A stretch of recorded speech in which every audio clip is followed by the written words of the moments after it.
Right, there is a Mexican standoff happening. Some would say it's always been happening. Some would say it is congenital with Bitcoin itself.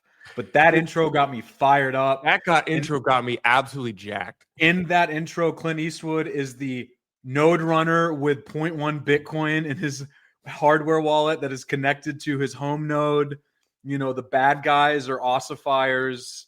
You know, what a fun. But it's like a buddy movie, like where the two buddies, they hate each other. Butch Cassidy and the Sundance Kid, they cannot admit that they actually do deeply love each other.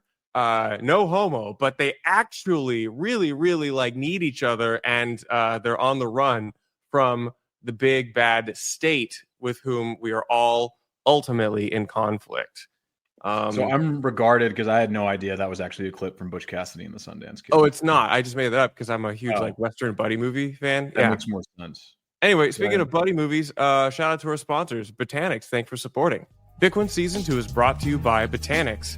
Botanix Labs is pioneering a new direction for DeFi with the first EVM L2 running on Bitcoin that's built to be forward secure, decentralized, and share gas fees generated by the network with users. See the future of DeFi at Botanix, botanixlabs.xyz.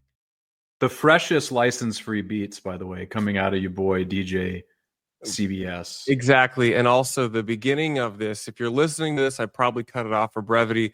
The beginning of this podcast was basically the full good, bad, and the ugly signature, like, symphonic scene, like the sound of it with, Clint Eastwood gunning down all the bad guys, riding the lightning.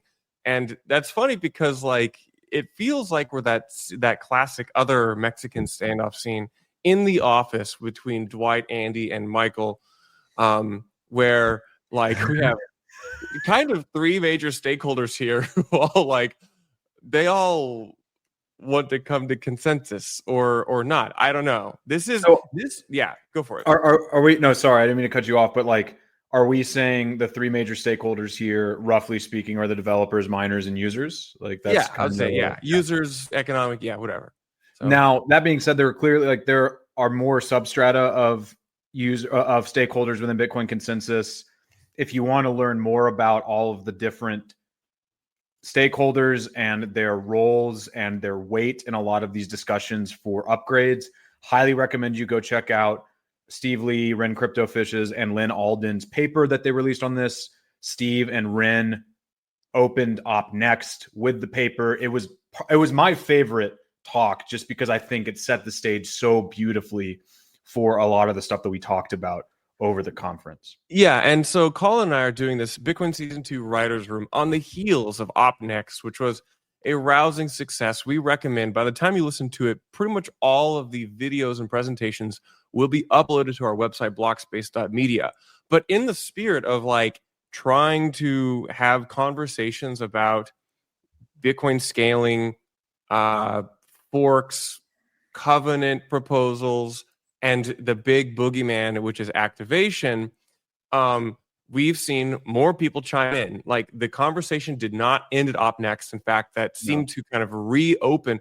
Just kind of, I would say, I will give us a little bit of credit. It has like forced open the conversation to like get people out there. And at the center of this is this morning, the day we're recording this on Thursday, James O'Brien put out a tweet called the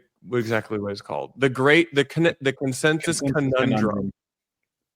Bitcoin faces a one-of-a-kind leadership problem. And I think Colin and I we're gonna use this we're gonna talk through this, and we're probably even gonna select some replies that are in it. For those of you degens who are listening to this and you're like, what are they talking about? This is in the OpCat discussion. So if you're this profile picture wearing cat person, or if you're a hardcore Great Consensus Cleanup person, I hope we can at least draw you in. But for the cat people, like, this is how the actual soft fork happens, is we have to argue about it for God knows how long until we figure out what to actually do, and then someone does it. And who is we in that conversation, Charlie? I don't know, man. Literally everyone, but no one knows. No one knows. I'll probably start this out by I will share my screen, and I have a tweet from mine, which I think summed up a good comment from Reardon during his presentation, where he said, I noticed we have this recursive definition of consensus. A soft fork doesn't have consensus because it doesn't have consensus. Why doesn't it have consensus? Because it doesn't have consensus. It is this ring around the rosy of there is this attitude often that, well, if we just had consensus, we would go and do a soft fork. We'd figure out how to soft fork. At the same time, there is a large camp which says, oh, you should not go and try to form consensus. That needs to magically appear. And so that is kind of them up out of the the fertile exactly. ground of discussion across all these different media online. The same place that female dwarves come from, they spring out of the ground, as Gimli says. Like, so we're here, and then we have yesterday, this exchange between Jeremy, who spoke at our conference, and Luke. So Jeremy says, the Great Consensus Cleanup, for those of you who don't know that is, the Great Consensus Cleanup is just a bunch of like housekeeping things. There, everyone agrees we need to do them to just basically smooth around some rough edges. Custodial updates, like, and by custodial, I mean like literally janitorial, like Charlie was saying, that are not sexy at all, that are really only fully or appreciated or understood by a lot of the tech savvy or developers. I think this is a really good, important point to bring up, and we'll return to this. Stuff like this doesn't always get a bunch of weight behind it because people either don't understand it or it doesn't do anything cool for Bitcoin. But you start talking about governance and smart contracts and other things, and then everybody loses their mind. The entire, adoption some soft forks. I mean, and then normal users and regarded people like me think that would be pretty cool to have on Bitcoin. So there's this kind of schism between what is important for users and what developers think is important. Yeah, and for those of you who don't know, the last soft fork we had, Jeremy Rubin did kind of drive forwards. That's a loaded term here, which was Taproot in 21. When Jeremy was he a lead maintainer of Core? I don't know, but he was definitely heavily involved, very active at the forefront of a lot of the developers on Bitcoin Core. And he's talking about the Great Consensus Cleanup, which is janitorial stuff that we eventually need to do to Bitcoin Core, and that everyone agrees this needs to happen, and nobody, as he says, can agree on how to actually do it. And Luke Dash Jr. chimes in, of course. BIP8, which is one of the 2 BIPs which at least outlay a path forwards for how to activate a soft fork. BIP8, quote, had consensus for Taproot until you decided to scuttle it, leaving nothing but confusion. And then Jeremy replies with a tweet from Luke from a year ago to the week where he says, where he's in reply to on this topic, Taproot activated with BIP8, not 9. Implying that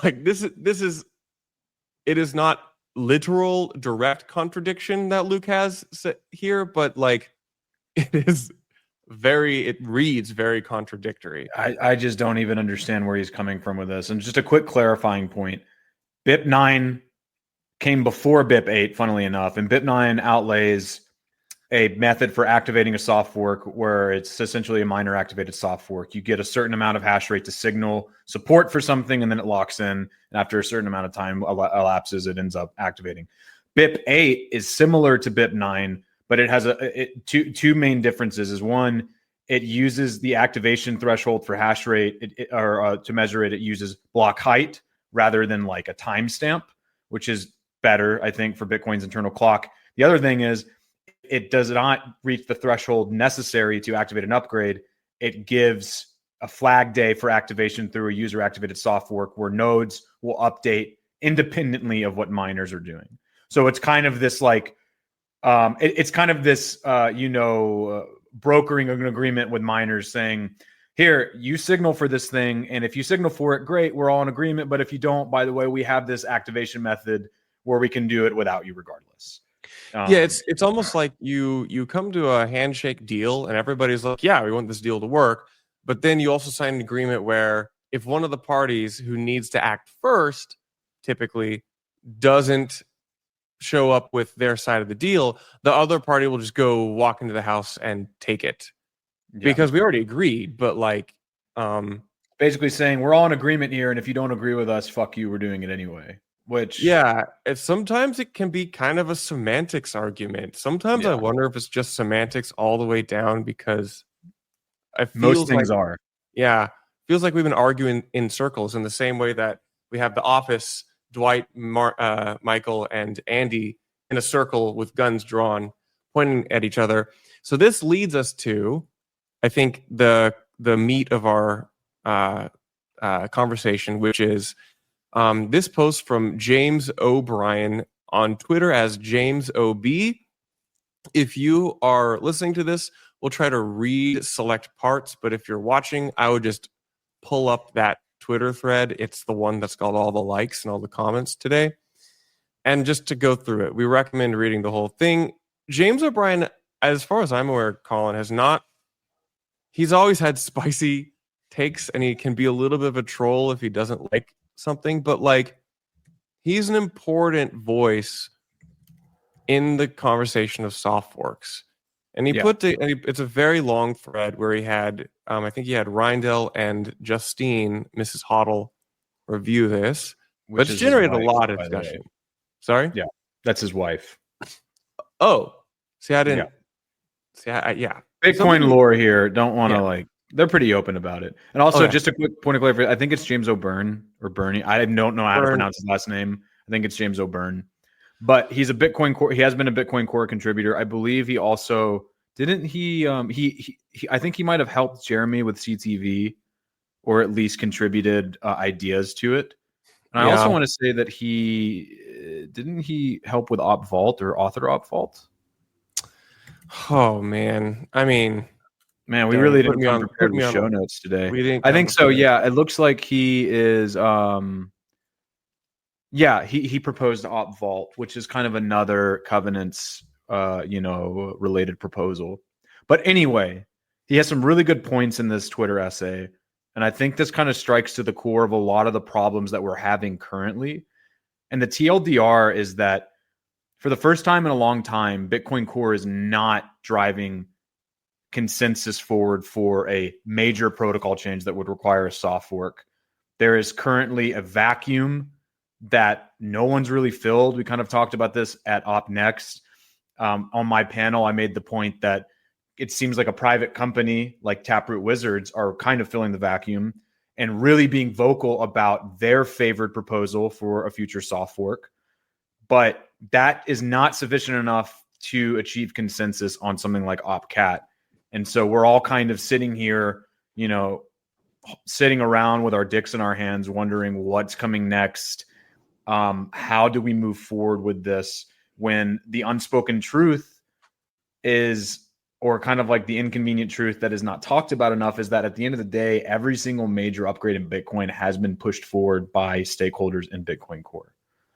Yeah, he talks about this. He, towards the top of the essay, he says,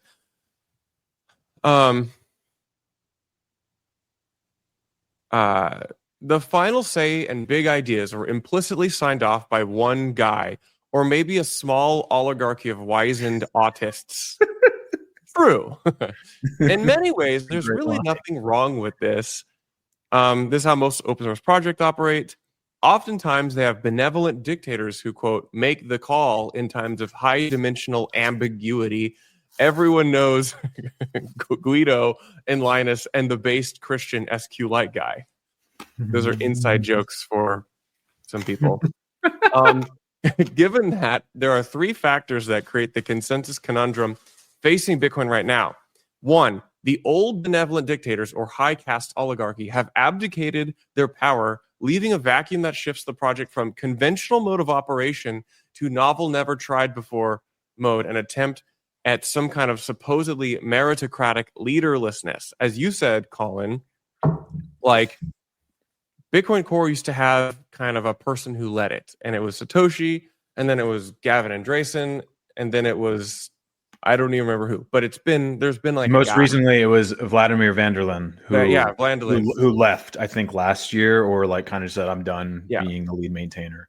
And when we say leader of Bitcoin Core, we mean the lead maintainer of the Bitcoin Core. The dominant reference client for Bitcoin. So Bitcoin broader consensus. This is the client that everybody uses. There is always discussion on whether Bitcoin Core is Bitcoin or not. Not for this. It's a semantics argument, and the answer is it is. It is. I'm firmly in the camp that if your client is like 98% of all of the active nodes, then like what anyway. I'm in the camp that if you can use Libre Relay to get stuff into Core, which is not within Core Relay policy, but consent. Anyway, okay, whatever. Okay, so like there's not a person, there's not the village elder model to come down from Mount Sinai and say, these are the words that God has given us. We shall follow these commandments. Rather, it's that person no longer exists. This is kind of intentional, but it's also unspoken. That there's not a person. So to complicate your biblical metaphor, which I love, it's almost like a Tower of Babel scenario. Yeah. Where like we're no longer speaking one language with one person directing us, and now everyone has their own tongue, and we're all just running around shouting at each other like unintelligible idiots, and no one knows what to do next. This is the Tower of Babel that maximalism built. Anyway, ooh, spicy take. I have to digest that one for a second. I don't know if that'll be I don't know. I'm practicing being Michael Saylor and spitting out random unverified aphorisms just to confuse people and make Bitcoin is the Tower of Babel that was successful and made it to heaven. Exactly. Yeah, exactly. Okay. We need to do okay. We need to do a show where we each take on a different persona within the Bitcoin ecosystem and don't break character the entire time. Oh man, yeah, we could do like a holiday special. Okay, pin that out. Anyway, continue. Yeah. Sorry, not to get off track. So no.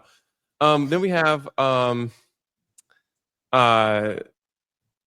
number 2 of James' point. The possible design space for improvements and things to care about in Bitcoin is wide open at this point. Do in vaults, more L2s, roll-ups, generational computational tooling like CAT. Can we bundle things? Can we do CTVN Vault? And he says, the problem is that all of these are valid options. They all have merit in terms of what to focus on and how to get to the end goal. There really isn't a clear, correct design pattern.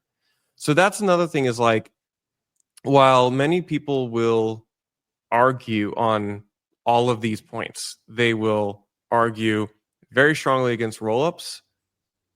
They'll argue very strongly against generational computational tools. There are camps in Bitcoin now that are representative of the Bitcoin user base, which advocate for these. So like they are in the discussion, and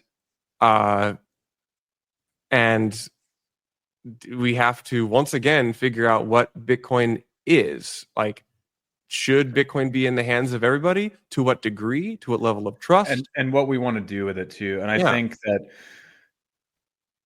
James is pointing out something very elementary, but that is very important. Like he's saying we're stuck at this point because we're having to decide what we want to do next. And that's always been the case though.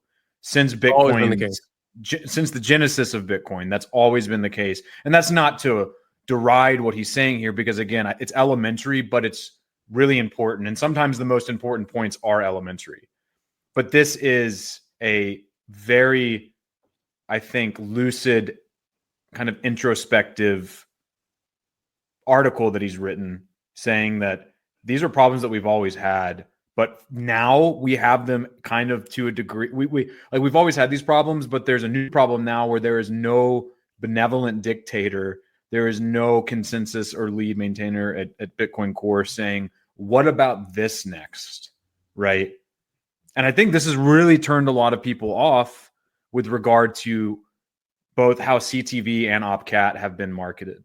People got pissed off at Jeremy for going to miners and for really advocating for OpCTV. And they said, you shouldn't be doing that. You're too emotionally attached to this thing. And on the flip side, you've had a lot of people pissed off at Udi and Eric and the Taproot Wizards folks for pushing forward what they think is the most important thing to activate. But at the same time, their advocacy has also won them over a lot of really impressive developers to go work at Taproot Wizards. Yeah. It's as Steve Ballmer puts it, imagine I'm sweating and I'm screaming on stage and it's the 90s. Developers. Who's hiring all the developers? Even the developers who are working on very conventionally like hardcore laser-eyed products are going to the Taproot Wizards. Look at Ben Carman, who co-founder of Mutiny Wallet. Like, yep, that was one of the. I feel like Luke Skywalker saying like you were one of the good ones, or I don't know who said that, but you know what I mean. Like, right? He's going over, and you see that the money and the energy and the excitement. Yeah. This is a really important point because one of the things that James talks about in the thread is how draining and demoralizing working on core can be because there's so much dysfunction. There's so much stonewalling of ideas. There are so many competing ideas in this marketplace that you cannot hold on to one. And it must be super refreshing for some of these developers to look at a well-capitalized business like Taproot Wizards that has a lot of energy, that seems to be fun to work for, and it's kind of revitalizing their work ethic to put in the hours that they need to advance this protocol. I mean, it is rigorous. It is demanding. There are very few people who can do it. And like at the end of the day, the discord of something like the open source nature of Bitcoin with all of these competing interests and all of these competing voices and all of these really opinionated, really smart people, it's probably really hard to deal with. And it just, kind of rips you in multiple places at once. And then you have this goofy company that has like a coloring book for its roadmap, Taproot Wizards. And it's fun. And there's a unified vision of what you're trying to build. That has to be attractive. I'm not a developer myself, but I could just see that as being an attractive selling point for why you would want to end up going there. And also, you're going to get paid. Like a lot of these Bitcoin core contributors are not getting paid. The majority of them do not have grants, and they are not bankrolled by a private company. Yeah. You get to work on a shared vision. That's exciting. Where you the stuff that you're going to work on is probably going to have users if you are able to get a soft fork over the line. Like, this is another thing. Like, developers don't, like, if a developer dies in a forest, does anybody notice? Or developer launches an app in the woods, does it happen or not? Like, this is also the case. Like, there's higher confidence of getting paid, being able to do something innovative, and having users use your product. So who cares if it is very JPEG heavy? Like, this is the case that a lot of people, I think, are looking at. And it's not to say that there aren't other groups which fund developers. Like, there's Chaincode and there's Brink, but these are more, they pretend themselves as more neutral, and to various degrees they may be, but it's like not exciting. Also, not the salary that you get from a grant like that is not as competitive probably as like as a software company, right? Yeah. And I can say it, like, some of these companies can be kind of bureaucratic, and they are not necessarily neutral. They're just more narrow in scope, and then deflect anything outside of that narrow scope of vision for what you can work on Bitcoin on. And that's actually frustrated a lot of people. So this is a reality. And I mean, you mentioned, Colin, you get into this next section of James's post, which is doing the work, doing all this stuff in a poisonous situation is really time consuming and mind melting. He says, I was paid well to do this full time for years, and the process left me disgusted with the dysfunction, having little desire to continue contribution. I think this is a common feeling. And then he says what we were just talking about. A related myth is that businesses will do something analogous to aid the process, that businesses will build on prospective forks. Most Bitcoin companies actually have a ton on their backlog, fighting for survival, and really don't have anyone to dedicate to full-time R&D. The ones who do have R&D are much more like shitcoin factories and don't care about specific Bitcoin upgrades, which is funny because, like, the argument is that the Wizards are the most shitcoin factory adjacent. Yes. And that is true. They will say we are in the business of producing assets which are not just Bitcoin.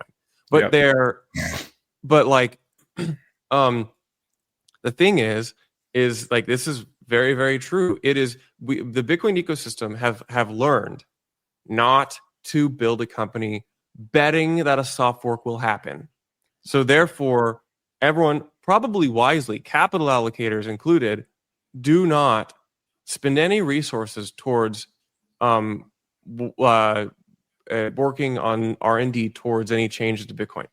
So then it is rare, in fact, possibly even unique entirely to the Wizards and maybe like Paul over there at Layer 2 Labs with DriveChain. Like, these are the only like funded companies that come to my mind, which like are building towards something which cannot be implemented yet.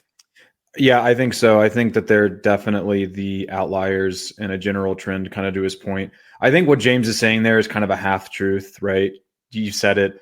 The Taproot folks are kind of like the shitcoiners of the Bitcoin circle, who are actually working on Bitcoin, because some people think that, JPEGs and stuff are shitcoins.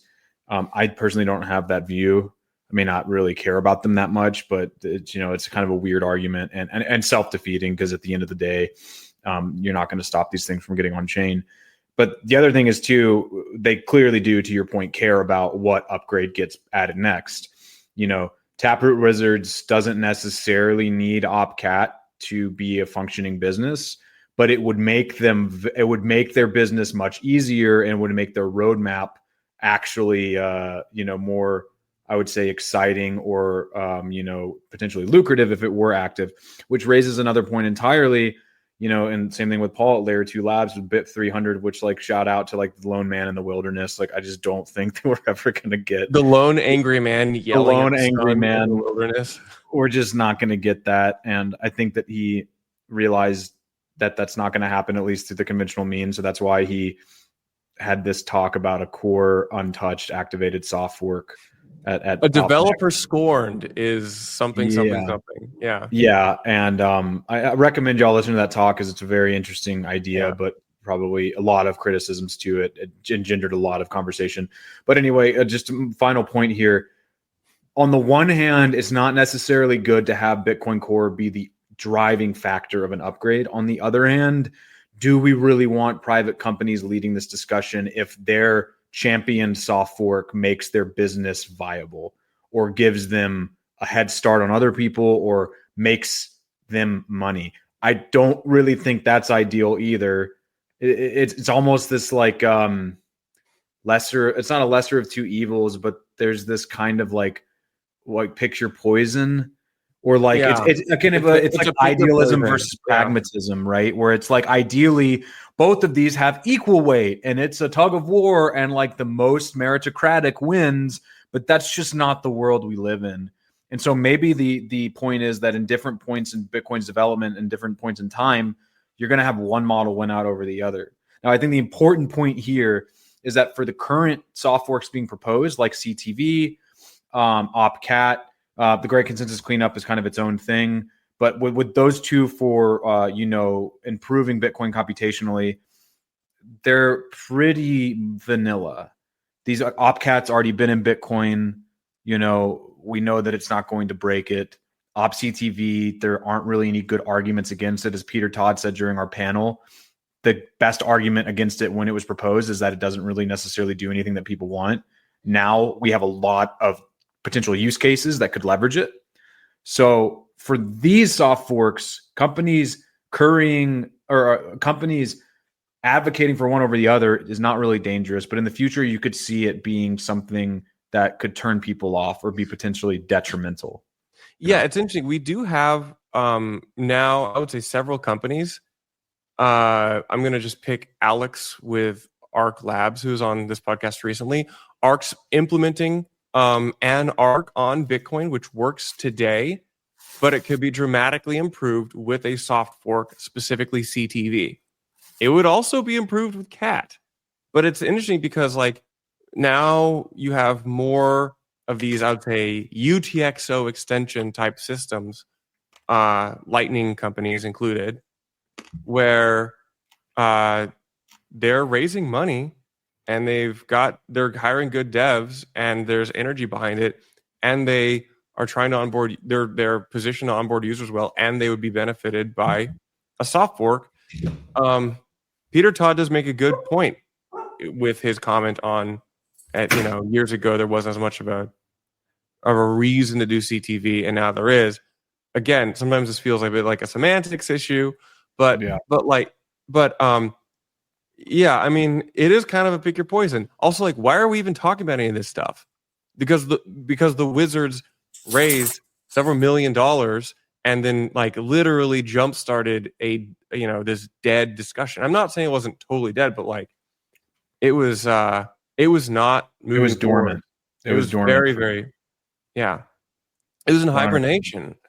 And so they still carry like the rod.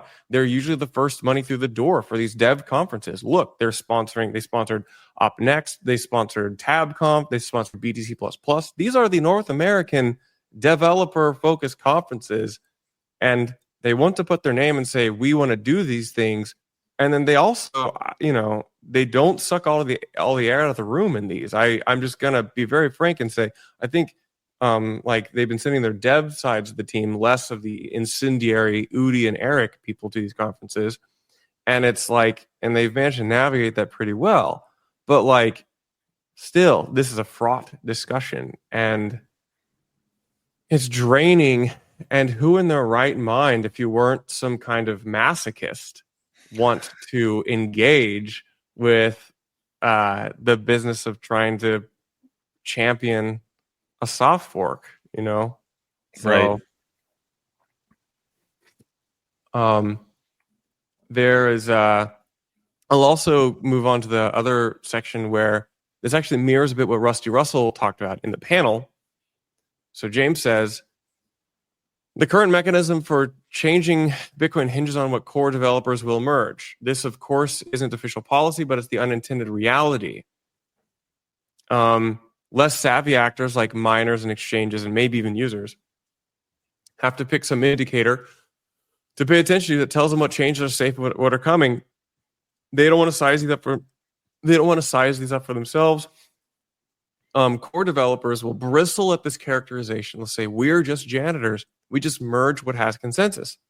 And they're not being disingenuous in saying that, but they're also not acknowledging that historically, this is how consensus changes have operated. And Rusty says kind of the inverse of this in his panel on Up Next, where he said developers may not push forward changes, but they definitely have and can veto them de facto. Yeah, they have the power to veto.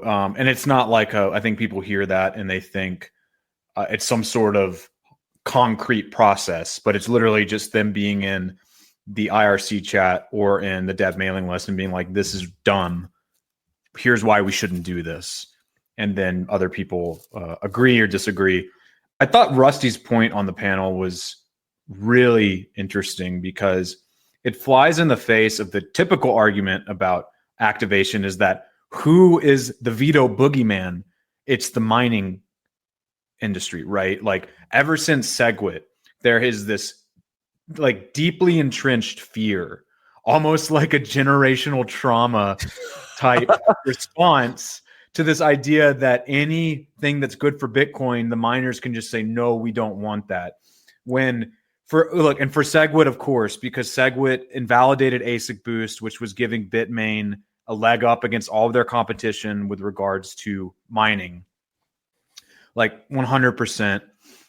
There's also the idea that a block size increase would give them less fee revenue. Also true. So like those two things, sure. I think the mining industry is much different now. Peter Todd seemed to disagree with me on this during our panel. Yeah, I personally disagree with Peter on this. Jay said, yeah. Well, he said it's like there's no difference between then and now. Jay kind of met us in the middle. There are things that are similar. There are things that are different. But at the end of the day, the vast majority of Bitcoin miners, and James kind of points this out, they really don't know how all this stuff works. They're very technically illiterate. people, I think, Bitcoiners to this day, even some of the core developers like Luke, and maybe I shouldn't speak for Luke here, but some Bitcoiners have this image of a miner as like a guy in a hoodie who hasn't showered in a week and is running a bunch of S19s in his basement. When in reality, has read every book on game theory, and imagine 100%. and is constantly watching Bitcoin for their optimal decision. And is relaying their own transactions through their own node and signing their own blocks and building their own templates. When in reality, it's like a boomer in a suit whose son-in-law told him to pour $1 million into like an off-grid mining site in Texas. And he's like, and he spends all this time at the Texas Railroad Commission arguing with the commissioner, and does not have a Twitter account, and may for the first time install Telegram to buy $20 million worth of overpriced S19J Pros. Yeah. Right. That's not game theory, guys. No, the biggest miners in the game currently are suits, and they are people with a lot of capital who can deploy machines at scale. And that doesn't mean that there obviously are a lot of other miners too who are like more aligned with Bitcoin and very technically savvy, things like that. But like a lot of the biggest miners around the world are people with a lot of money who want to make a lot more money. And Bitcoin is their vessel, or Bitcoin mining, I should say, is their vessel through which they are going to sail into Valhalla, right? Like that is how they approach it. And so they are not tuned into these discussions at all. And so there is a benefit. There's something negative about that, but there's also a positive. The positive is that if you come to them and say, this benefits Bitcoin, it's going to help with adoption, please accept it, then the mining pools are going to be like, okay, yeah, sure, we'll do that. But that's even another choke point. It's almost like talking about the miners in general is irrelevant. And I think Reardon called them template producers, which I think is a fun new template producers and payout coordinators. Yeah, fun new phrase to add to the lexicon. But you really have to convince the mining pools of these things, and the mining pools are not going to do things that piss off their users.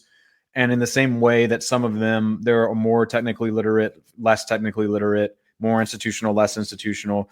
But the mining pools are ultimately going to probably do things that are no-brainers if the rest of the community is saying that they're okay with them.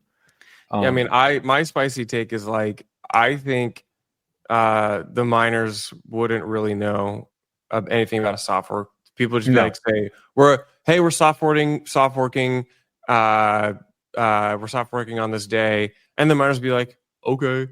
No one would have you'd have like a handful of Ocean people and about 200 BitAxe runners who just twist themselves up into knots, consumed by this. On the subject of the BitAxe people, like another one of my takes is like, I think one of the best things that some of these mining pools could do is actually hire some of these like BitAxe enthusiasts, because it's increasingly popular. If you're a miner, if you made it this far in the conversation, like, you guys should reach out and engage some of these like hyper active like BitAxe home miner people who study and agonize over all the details of how Bitcoin mining works and game theory and pool payouts and consensus, because like I think it's going to better your company. I think every like big major mining operation should have like a token like hardcore Bitcoin mining game theorist to be on the inside to help them. For every mining company, a maxi. I generally agree with that. And one more point to make on the pool front. You said the miners are going to be like, okay, when an upgrade comes through. I think generally that's true. I mean, that's kind of what happened with Taproot, but there's a crucial piece missing, I think, from that analysis, is the fact that one man was kind of responsible for being the liaison between the IRC lurking developers and technical enthusiasts and the Bitcoin mining pool. And who was that? Alejandro de la Torre, formerly of Poolin. Now he is bootstrapping Demand Pool. He was like the go-between. He literally do all the Chinese pools. Yeah. He was to the mining industry. Or formerly Poolin, yeah. Yeah, formerly Poolin. He was to the mining industry and the mining pool specifically what JD Vance is to Trump. He was like the translator. He was the tech whisperer who was able to tell them, here's what the developers and the technically tuned in are saying. Here's what Taproot will do. Here's how they are saying they want to activate it.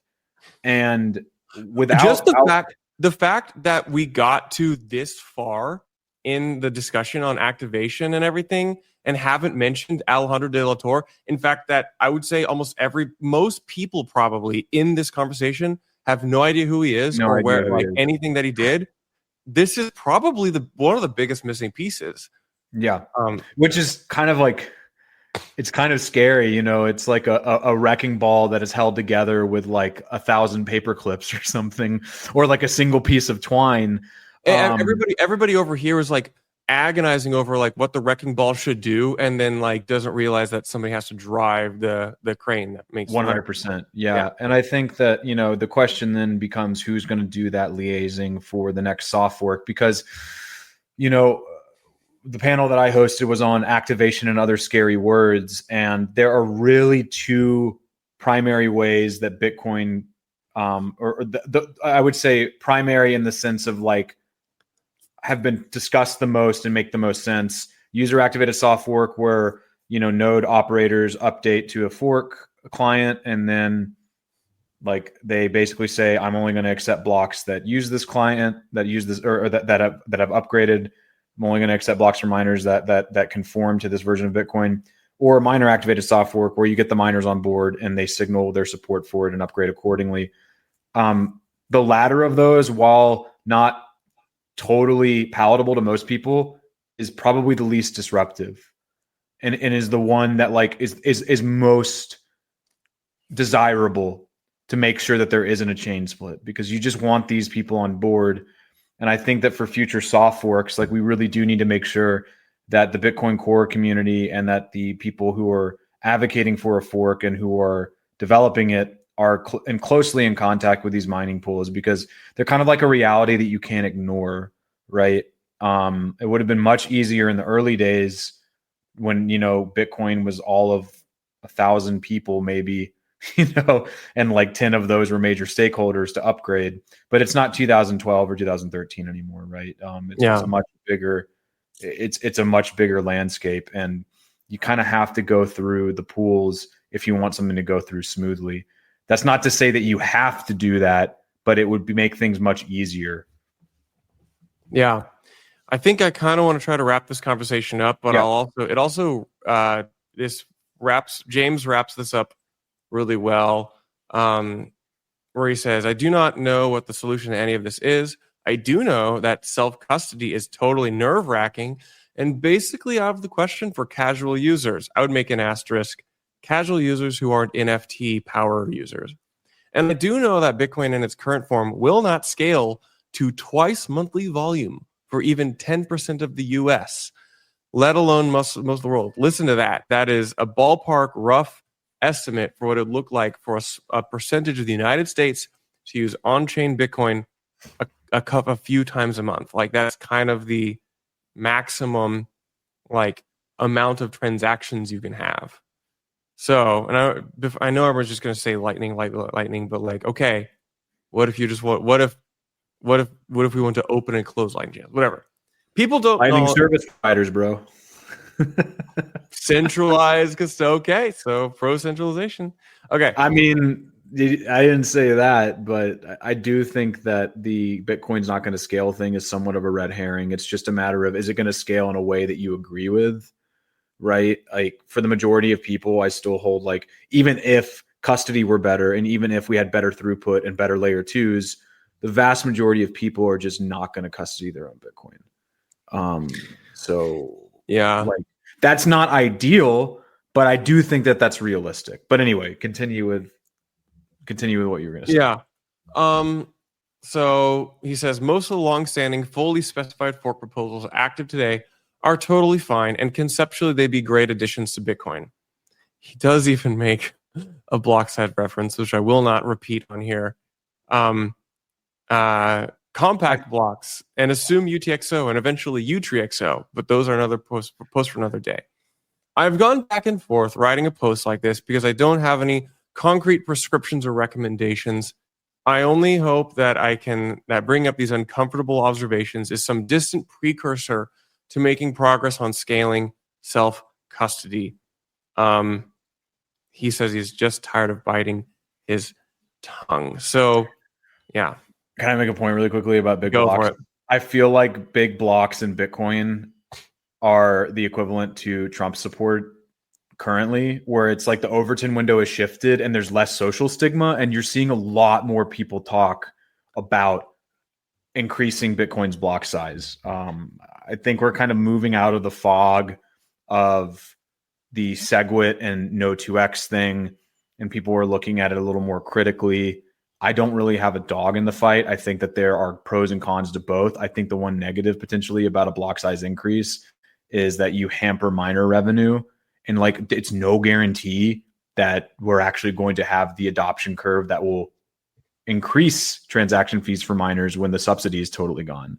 Right? Yeah, I mean, I am glad that we can go back to kind of politely arguing and discussing block size increases. I think it's kind of weird that you just weren't allowed to talk about it without being totally cast out. Totally you could have like a verboten. bunch of really good opinions and that.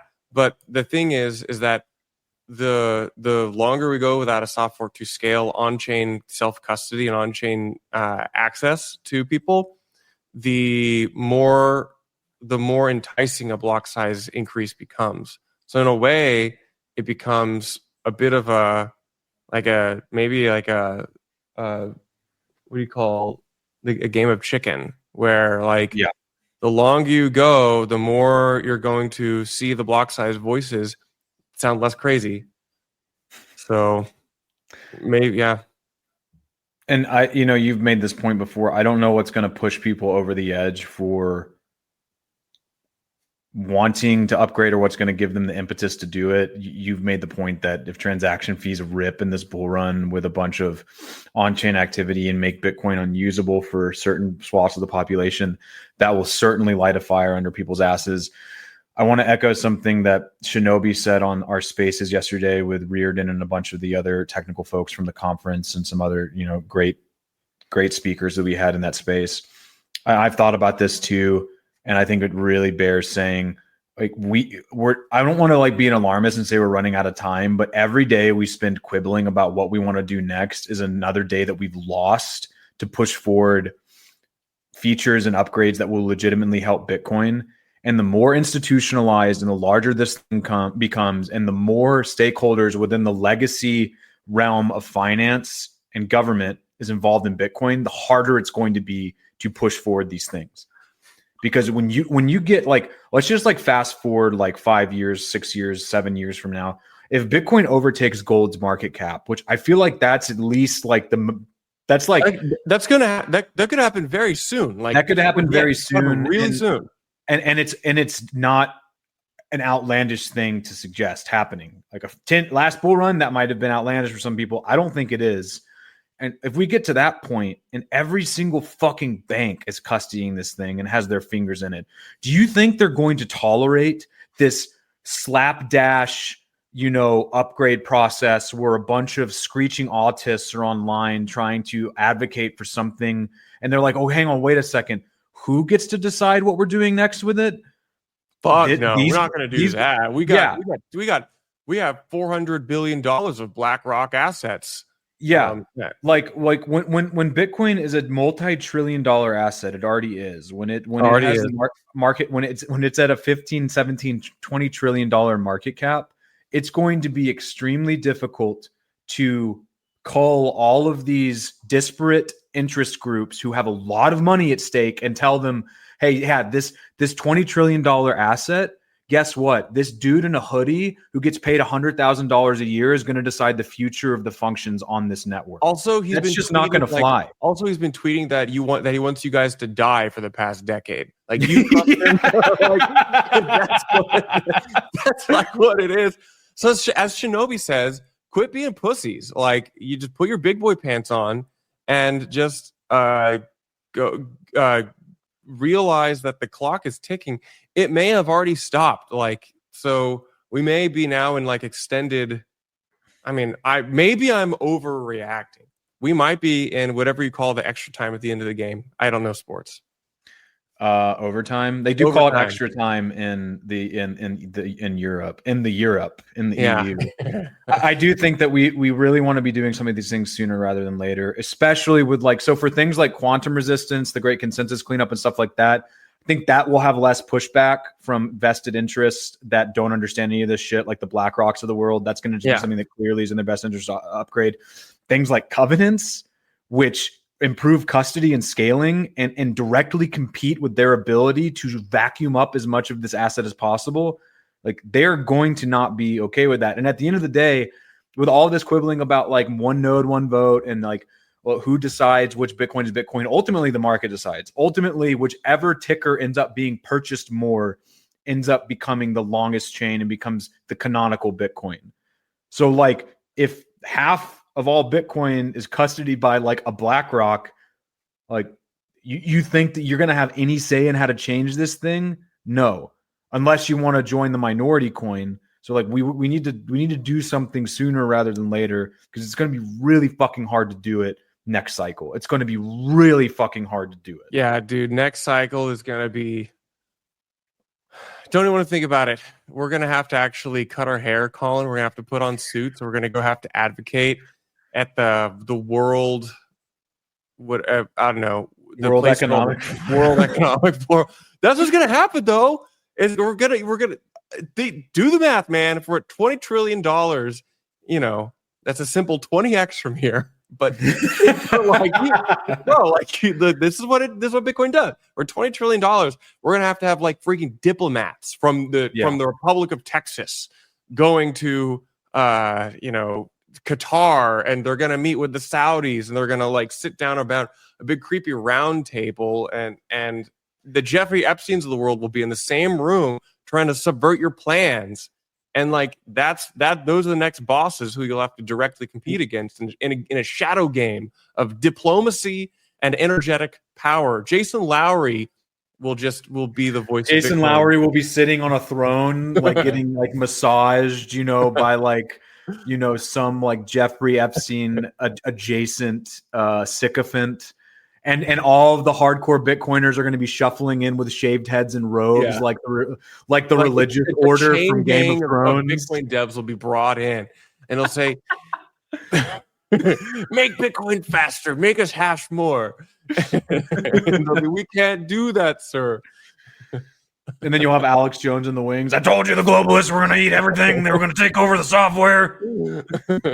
That's actually what's going to happen. So you heard it here first. You heard it here first. We are writing what we see on the wall. We are not willing.